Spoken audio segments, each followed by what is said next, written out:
आपको याद होगा कि एयर इंडिया का एक विमान जिसमें टर्बुलेंस हुई थी, कई लोग घायल हुए थे, उसको लेकर के कई सवाल उठाए गए थे।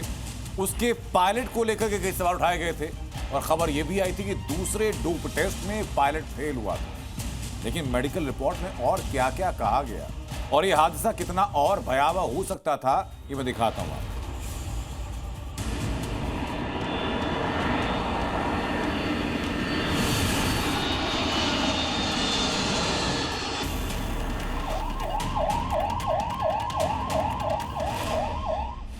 चार अगस्त 2026 फुकेट से दिल्ली की उड़ान।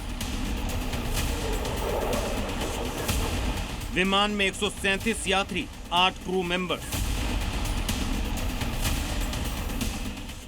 4 अगस्त को 40,000 फीट की ऊंचाई पर 137 यात्रियों और 8 क्रू मेंबर्स की जिंदगी दांव पर लगी थी, क्योंकि प्लेन का पायलट गांजे के नशे में चूर था।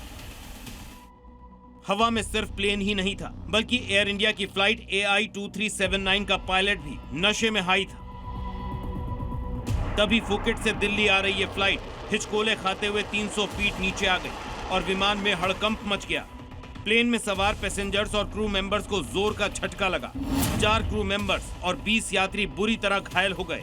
5 मिनट तक लोगों की सांसें अटकी रही। विमान के अंदर जगह जगह ओवरहेड बॉक्स डैमेज हो गए। जानकारी के मुताबिक प्लेन ही नहीं, मेन पायलट को भी को पायलट ने संभाला और फ्लाइट की सुरक्षित लैंडिंग कराई।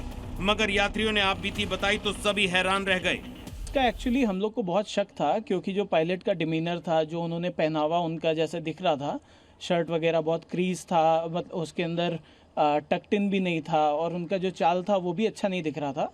और जिस तरीके से वो बात कर रहे थे एक्सीडेंट के बाद या टर्बुलेंस के बाद, तो वो पूरा लग रहा था कि वो नशे में है। तो हम चाहेंगे कि इसको आगे लेके जाके बहुत सीरियस एक्शन हो इसके ऊपर। हादसे पर सवाल उठे तो जांच शुरू हुई। तब जाकर पता चला कि प्लेन में सवार 145 लोगों की जिंदगी जिस पायलट के हाथ में थी, वो तो गांजे के हेवी डोज में था।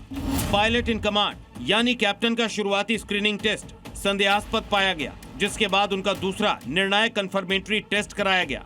11 अगस्त को इस दूसरे टेस्ट की रिपोर्ट आई, जिसमें कैप्टन के शरीर में मारिजुआना यानी गांजा की मौजूदगी की पूरी तरह पुष्टि हुई।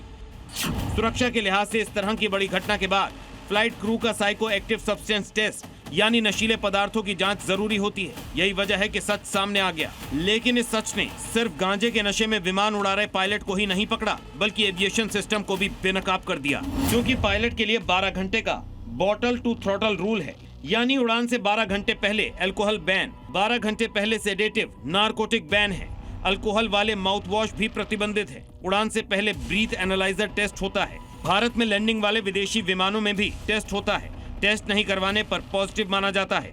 यहाँ तक कि विमान के क्रू मेंबर की भी जांच का नियम है। फिर भला ऐसा कैसे संभव है कि पायलट गांजे के नशे में हो और विमान उड़ाने लगी?